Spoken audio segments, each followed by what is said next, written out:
Hello everyone, welcome to my channel Science Planet. So today we are going to start chapter 2 of class 11 Biological Classification. सबसे पहले तो classification होता क्या है। अगर हम किसी चीज़ को उनकी सिमिलैरिटीज़ या डिससिमिलैरिटीज़ के बेसिस पर अलग अलग ग्रुप्स में डिवाइड करें तो वो क्लासिफिकेशन है। अब है कि बायोलॉजिकल क्लासिफिकेशन क्या है। बायोलॉजिकल क्लासिफिकेशन है ऑर्गेनिजम्स की ग्रुपिंग डिफरेंट कैटेगरीज़ के अंडर। अगर हम ऑर्गेनिजम्स की ग्रुपिंग करें किन बेसिस पे, उनकी मॉर्फोलॉजी, उनकी एनाटॉमी या उनके इवोल्यूशनरी बेसिस पे, अगर हम उनकी डिफरेंट कैटेगरीज़ में डिफरेंट हेडिंग्स के नीचे अगर हम उनकी ग्रुपिंग करें तो वो बायोलॉजिकल क्लासिफिकेशन है। तो ऐसे ही सबसे पहले क्लासिफिकेशन की थी एरिस्टोटल ने। इसकी क्लासिफिकेशन का मेन क्राइटेरिया क्या था? Morphological structures.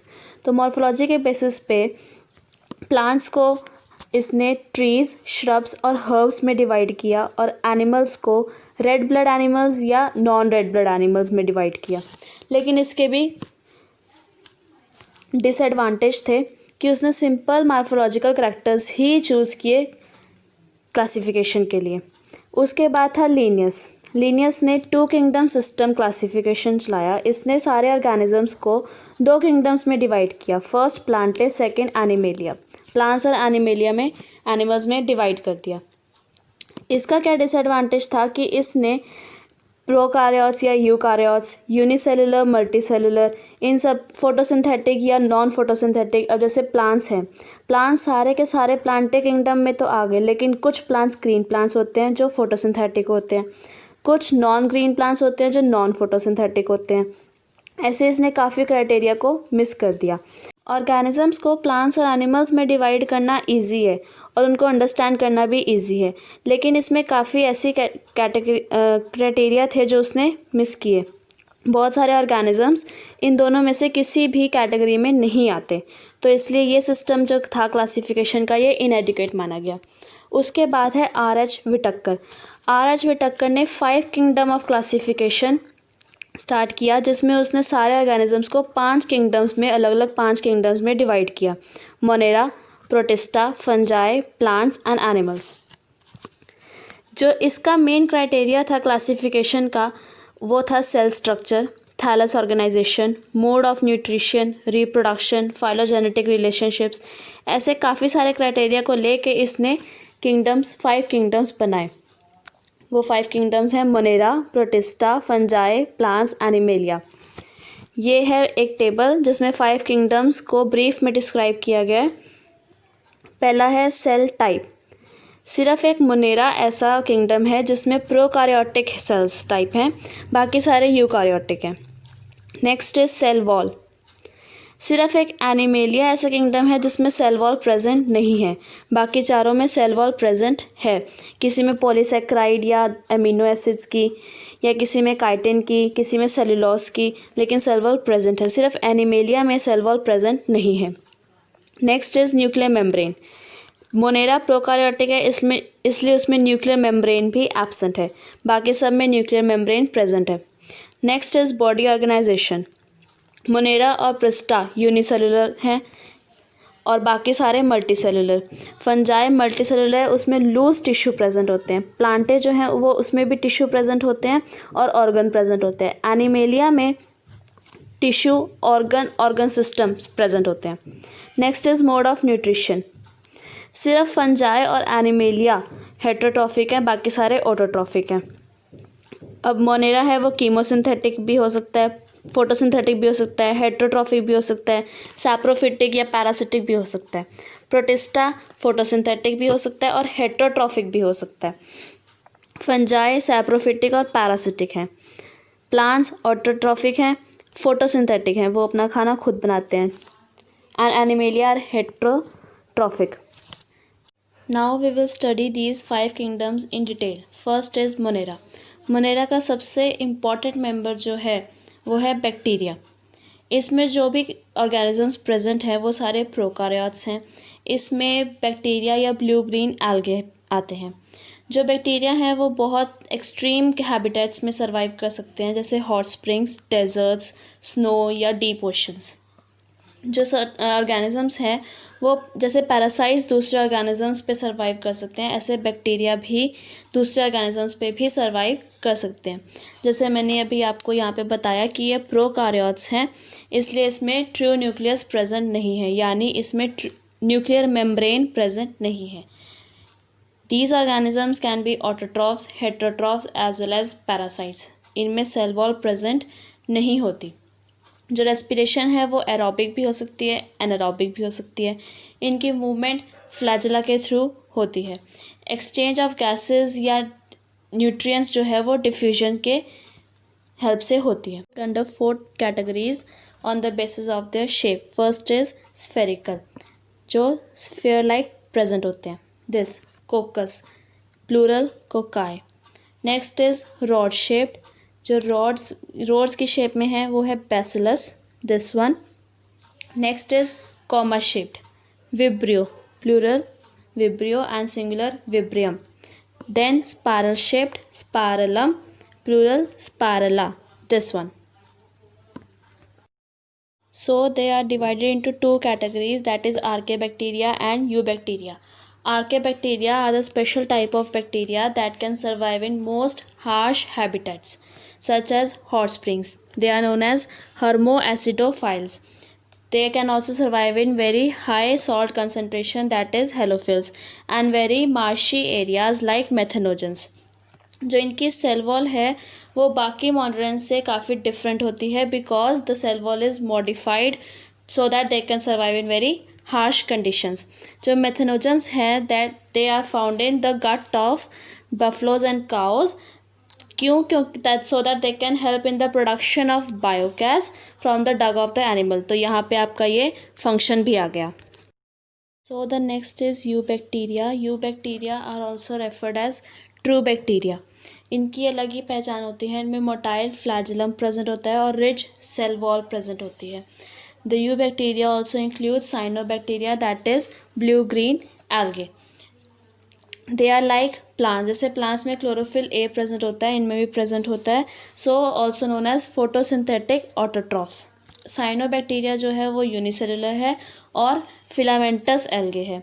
They form colonies which are surrounded by gelatinous sheath. For example, this is the colony of a nostoc. It is surrounded by a gelatinous sheath या mucilaginous sheath. that ये जो blue वाली है ये sheath है जो इसके आसपास सराउंड कर रही है. ये पूरी एक कॉलोनी है. इसमें कुछ ऐसे हैं जिनमें हेट्रोसिस्ट प्रेजेंट होता है. Heterocyst helps in the nitrogen fixation. तो ये नॉस्टॉक है, ये पूरी एक कॉलोनी है जो म्यूसिलेजिनस या जेलेटिनस शीथ से सराउंडेड है, जिसमें हेट्रोसिस्ट प्रेजेंट होता है that helps in the nitrogen fixation. So this was photosynthetic autotrophs. Bacteria can be chemosynthetic autotrophs as well. Yes, there are certain bacteria that can oxidize certain inorganic substances such as nitrites, nitrates, ammonia, etc. They are the chemosynthetic autotrophs, and the energy released during oxidation of these inorganic substances helps in the production of ATP. Now, the reproduction of bacteria. Bacteria can reproduce asexually by fission, but they can also reproduce through spores under unfavorable conditions. Now, mycoplasma also comes under Monera. Monera also includes mycoplasma. Mycoplasma are the small-sized organisms that completely lack cell wall. They are the smallest living cells known and can survive without oxygen. That is, they can survive in anaerobic condition. Next is kingdom Protista. All single-cell eukaryotes are placed under Protista. Protista are aquatic in nature. For example, alga. Alga जो है वो aquatic ecosystem का primary producers है. They are unicellular and eukaryotic organisms. They have true nucleus. Eukaryotic है मतलब true nucleus present है. True nucleus present है यानी nucleus is bounded by nuclear membrane. The movement can be by cilia or it can be by flagella as well. Respiration can be aerobic or anaerobic. Similarly, reproduction can be of bisexual or by asexual. Kingdom Protista is divided into chrysophytes, dinoflagellates, euglenoids, slime moulds, and protozoans. So first is chrysophytes. It consists of diatomics or golden algae.